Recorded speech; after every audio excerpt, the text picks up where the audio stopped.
Welcome to day one of our exploration of Garig National Park. So we can see here the usual crocodile warning sign, but we're getting quite used to these warning signs. They're all the same. A crocodile attack can be slightly fatal. So as long as it's not mostly fatal, but just slightly fatal, that's okay. Some people might get that. Let me know if you get this reference. A crocodile attack will result in you being mostly dead. Not completely dead, but just mostly dead. Okay, so we will see the Timor Sea just over this hill. Now we've just had a chat with another camper, lovely lady, and she was telling us about dangers of crocodiles, which of course we know about. They're everywhere. You see them swimming in the ocean all up and down. So yeah, there's crocodiles everywhere, there's snakes everywhere, there's stinging jellyfish, not blue bottles, what are the poisonous ones? Irukandji and box jellyfish. So as beautiful as it is, just don't go near the water. We are exploring the beach when we come across some interesting tracks.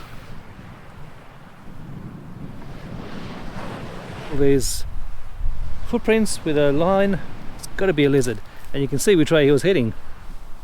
See, that one's just changed direction. That's fantastic.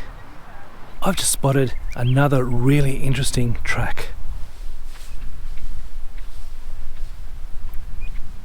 Now, I reckon that looks like it's a BF Goodrich all-terrain tyre, and I think it might belong to a Toyota FJ Cruiser. Might even be a yellow colour. They are quite rare to spot, but when you do see one, you'll definitely recognise it. And I think if we're very, very lucky, we might even come across it in its natural habitat. Let's see if we can go spot it. They're very, very elusive. But I think I can see one just now. Let's go have a look. There it is, through the trees.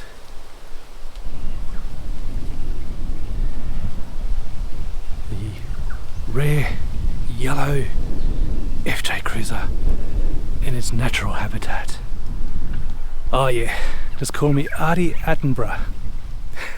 Arnhem Land is a vast 97,000 square kilometre section of wilderness located in the northeastern corner of the Northern Territory. The land is defined by rocky escarpments, gorges, rivers and waterfalls, and is known for its pristine beauty. The traditional owners of this land are the Yolngu people, and this is the realisation of a long-held dream of mine to finally come and visit this amazing place.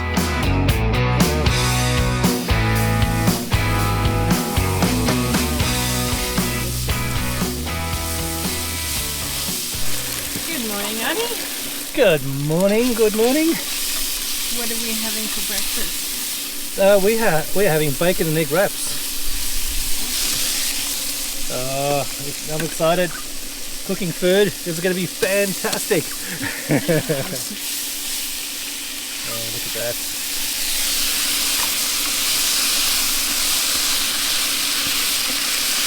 Bit of salt. Oh, it's going to be so good. So let me give you a quick rundown of our setup.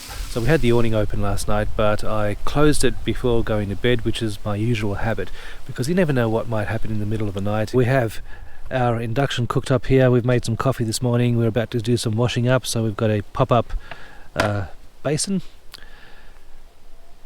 Moving along, we've got a roofed up tent and awning. They work a treat. Along this side of the car you'll see we've got our Starlink set up, and that is working fantastically. Just turn it on and point it south, in my case, being in the southern hemisphere, and it talks to a few thousand satellites, and it is fantastic. Really, really worth the money. rooftop bag up there with a few wet weather type things. We've got our ensuite here for Susie, so she doesn't have to walk so far at night, and a nice little mat so that we can step onto something that isn't dirt. Luckily this is a grassy area, but in some cases where there's dirt, it's really nice to step onto something that isn't dirt. So that's a basic setup. So for now we're going to finish our coffee, have some breakfast, and then we're going to go exploring. Yes. We're just wandering around, checking out what is immediately around the campsite. And to my left, just over those trees, is the ocean. We're going to go have a look at that in a moment. About 100 meters from the campsite is a small toilet block. They have a male and a female long drop composting toilet, and they have a shower. It's got a solar panel, it's got hot water. That is fantastic for out here. Let's see what it's like on the inside.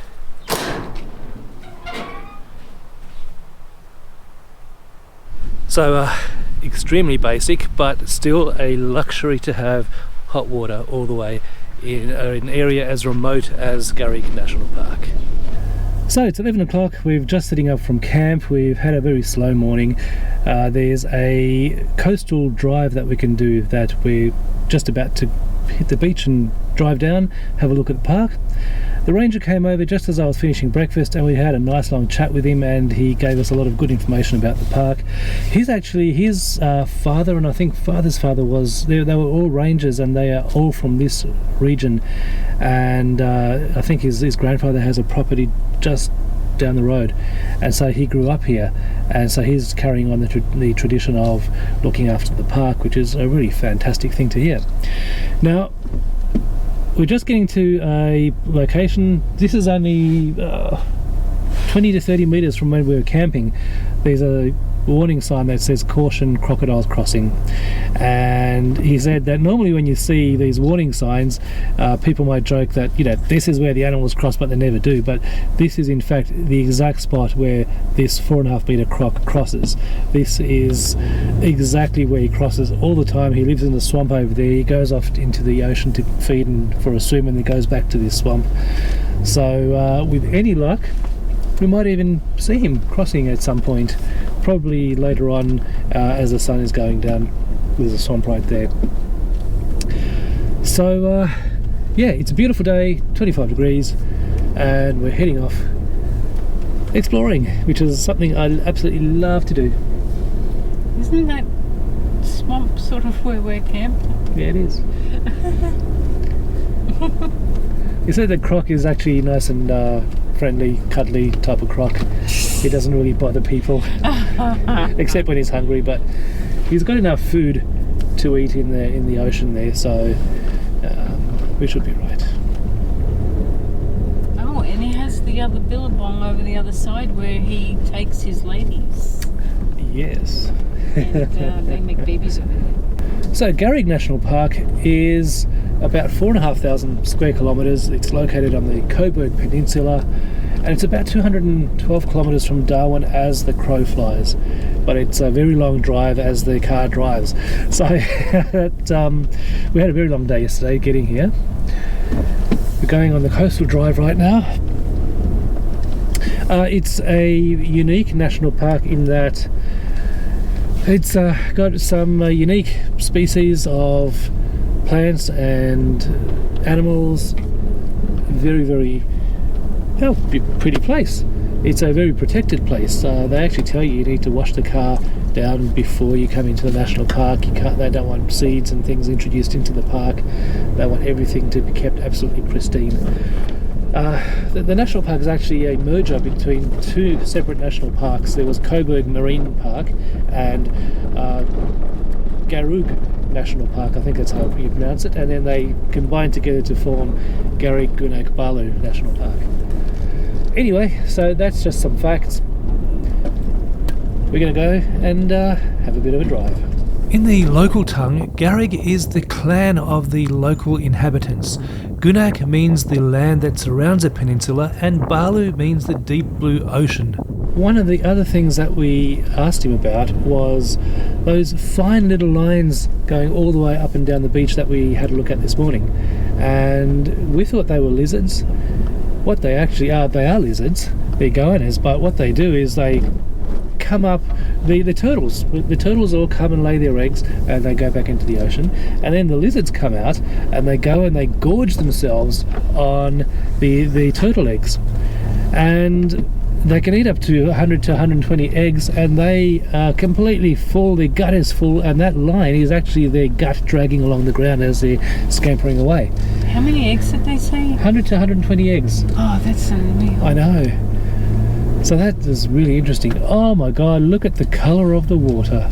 Wow, that is absolutely beautiful. Aquamarine water. Really pretty. It's very, very windy, but such a pretty place.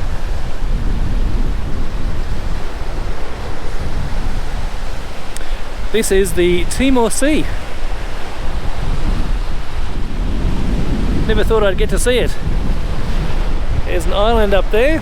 In fact, the ranger, he said I think it was his father or his grandfather is from Tiwi Island, which is just out there.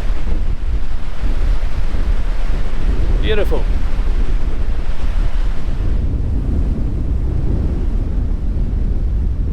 Oh, it's so windy.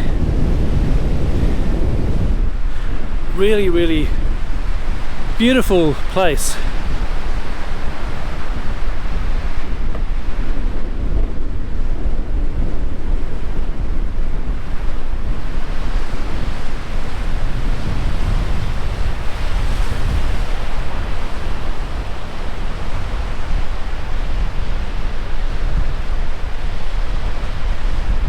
Just noticed some very interesting looking tracks.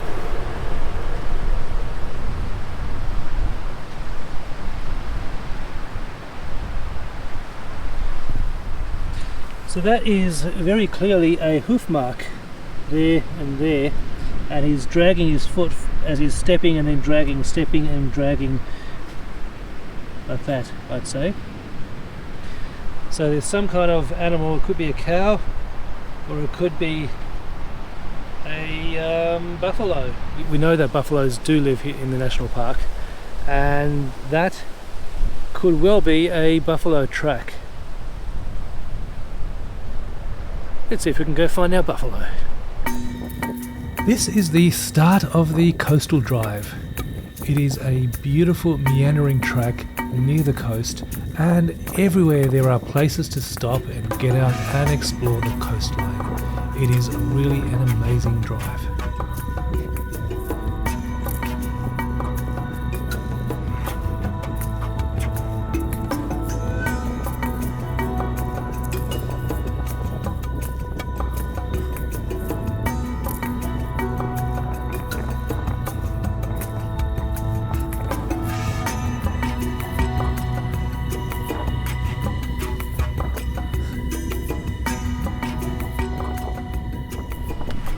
What do you think of that, Susie? It's absolutely beautiful. Let's get out and have a look. Oh, it's windy. It is windy.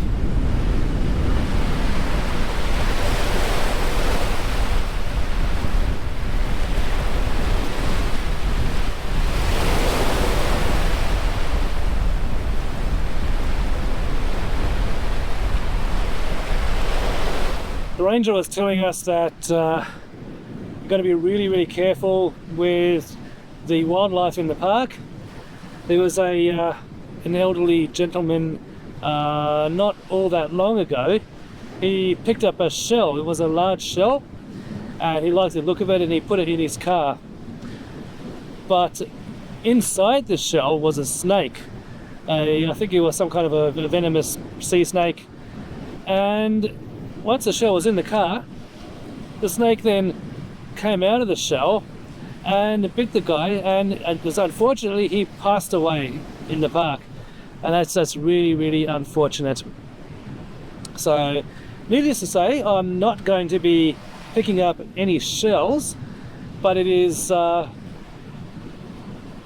very beautiful place to visit as long as you just look at things and you don't need to touch.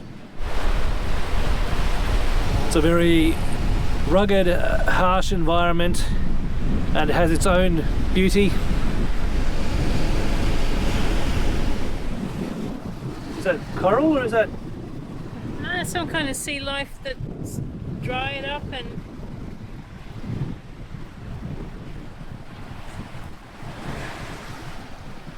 But look what I have here.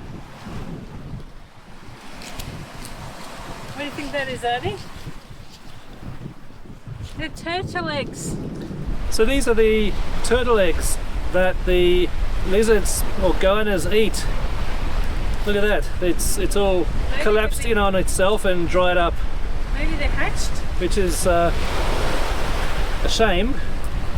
Could have been from a hatched turtle, but these are dried turtle eggs.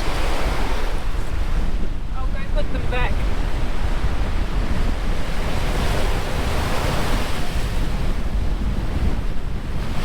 So this is an extremely long way to come by car from Sydney. We've done about 5,500 kilometers, and it's been 12 days so far of traveling just to get here. And it is a remarkable place. Really worth visiting. It's very beautiful at the moment. Very windy. It's a windy time of year. It's a harsh, rugged beauty, but it's something that not that many people get to see in real life.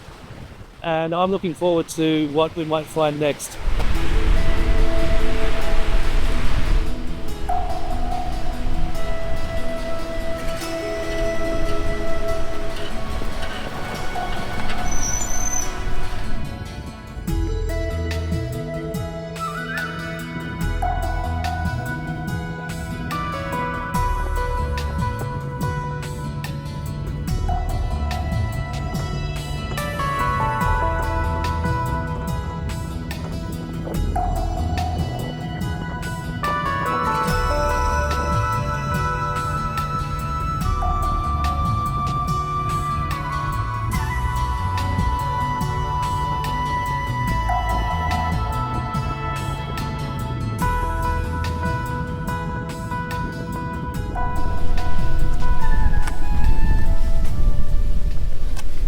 So we just stopped for a bit of lunch. This is Cooper Point and it is absolutely spectacular.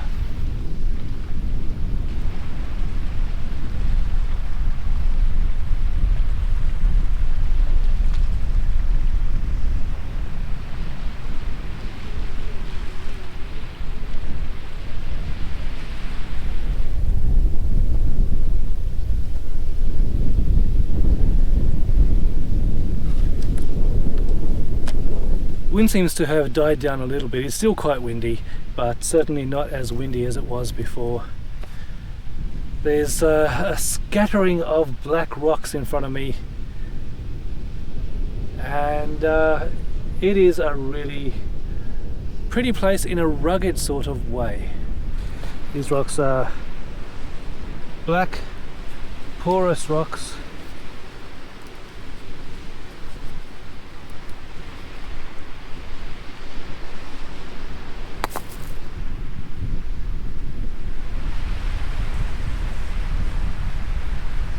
I'd say it's likely to be about low tide right now, because I can see some evidence of seaweed further up on these rocks, so this is probably going to be covered when the tide comes in. So I think it's well and truly time for lunch now. How you going, Susie? Hi. Good, Annie. How are you? I'm great. What are we having for lunch today? We are having tomato and herb chicken schnitzel. Oh, yum. Oh, I'm getting hungry. I'm getting hungry.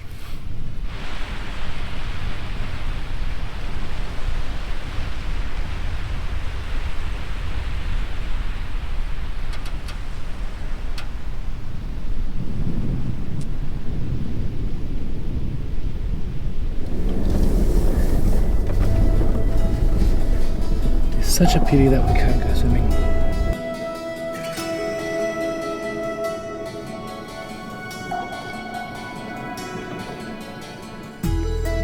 There's everything that will kill you in these waters. Crocs, stinging jellyfish, sea snakes, stonefish, pufferfish, all sorts of things. Very, very deadly. So if you're planning to come to Garig National Park and you're planning to do this coastal drive, it's only 40 kilometres, but so far we've been at it for 4 hours and we've only done 10 kilometres because you want to stop every minute to get out and look at the remarkable environment that's around you. It's yeah, very, very special, beautiful place. Beautiful place. We continue exploring the coastline, and from the air you can really get an appreciation for just how spectacular this coastline is.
Garig National Park is a highly protected area, and for good reason. The waters surrounding the national park are absolutely pristine.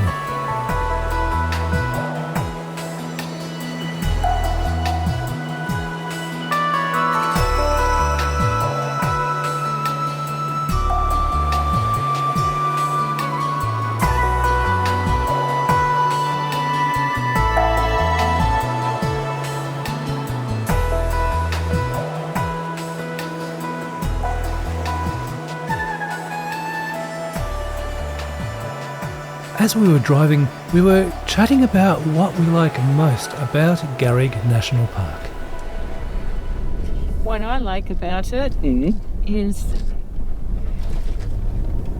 every few hundred metres, it's a different view, different things to see. Yeah. Changes from sand to pebbles to shell grit.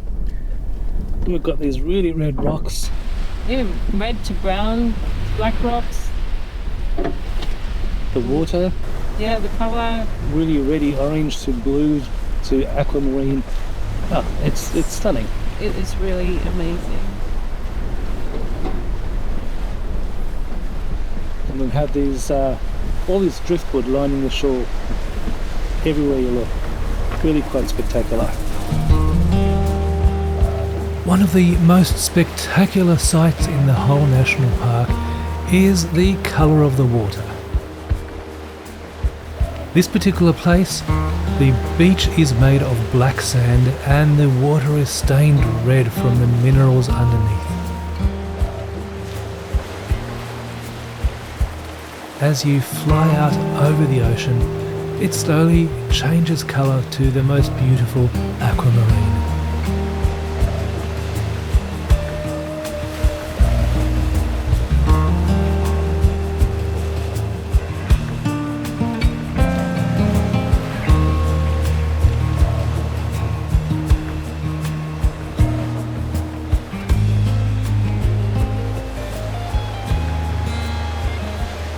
This is really interesting. You can see the shore here. All these shells are just embedded into the shore everywhere, dotted along.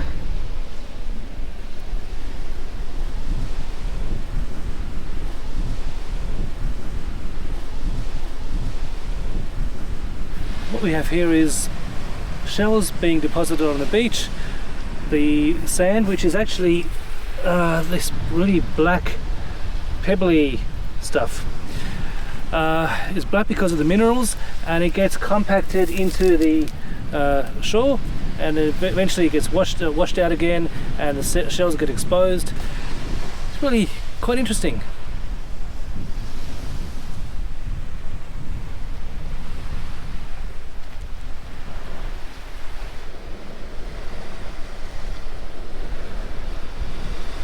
This one over here is turned to stone, so that is compacted so much that is now hard rock, and you have a shell that's exposed coming out of this rock.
Changing again, now it's going back to sand. Yeah. Normal sand. The track that they've got winding along the shore is very, very easy to drive. It's in some places it's quite overgrown. At the moment there's a fair bit of long grass. Earlier on there was a lot of creepers and vines, but very, very easy to drive. They also have a four-wheel drive track somewhere. We haven't come across that turn-off yet, and we might leave that for another day. But so the national park has two campsites, 1 and 2. Campsite 1 is for people that don't have generators, and campsite 2 is for people that do have generators. So if you want a nice quiet place to stay, then come to campsite number 1. Campsite 1 has 8 spots within it. I don't know about campsite 2. I'm assuming it's similar. Fires are permitted. Each campsite has each camp spot has a fireplace where you can make your fire. You're not allowed to collect firewood from within the park, but you can collect firewood from the immediate area around your camping spot. So, no need to bring firewood, you can collect firewood here. I know that in some national parks you're not allowed to collect firewood at all. So it's good that they allow you to collect firewood from around the campsite itself. Even though the campsites are numbered 1 to 8, you're not actually allocated a campsite number. It seems to be first in, first served. So we arrived late last night and there was one campsite left. We took that one. Today it's now 3 o'clock. We're hoping to get back to the campsites by about 3:30 or so, and so hopefully be able to choose a better spot. So I like coming to remote locations, but what I've noticed is the chances of finding yourself completely alone at a remote location in this day and age is decreasing all the time. The four-wheel driving is becoming more popular. People travelling with camper trailers and self-contained everything is more popular than ever, and everybody wants to get out to these remote locations. YouTube has also added fuel to that fire, so they show people how easy it is to get out to these locations. It's not always easy, but with modern four-wheel drives and all the gear that you can buy to make yourself self-contained, it's relatively easy to get out to these really remote locations. And yeah, one thing I've noticed that you go really well. We've travelled 6,500 kilometres now to be here, and we're not the only ones in the park. I wasn't expecting to be, but I'm just noticing that there are several other people out in the park here, and they're doing the same thing that we are doing. They're coming to enjoy the remoteness of the park and just to explore. Oh, by the way, that snake that we encountered yesterday, it was about 1.2 meters long, I think, grey in colour, had a small head, and it was just peacefully crossing the road. We asked the ranger, and it turns out that it was an eastern brown snake.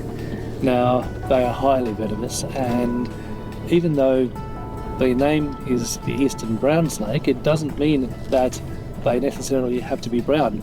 So they can be silver, they can be grey. Yellowish belly. Yeah, yellowish belly, yes. So they have a few different varieties. So best to treat all snakes with caution and treat them all as if they are the most venomous thing on the planet, because Australia does have quite a lot of the most venomous species of snakes on the planet, and if you're not an expert, then just pretend that they are all venomous, because that's the safest thing to do. Thank you so very much for watching. See you in the next episode.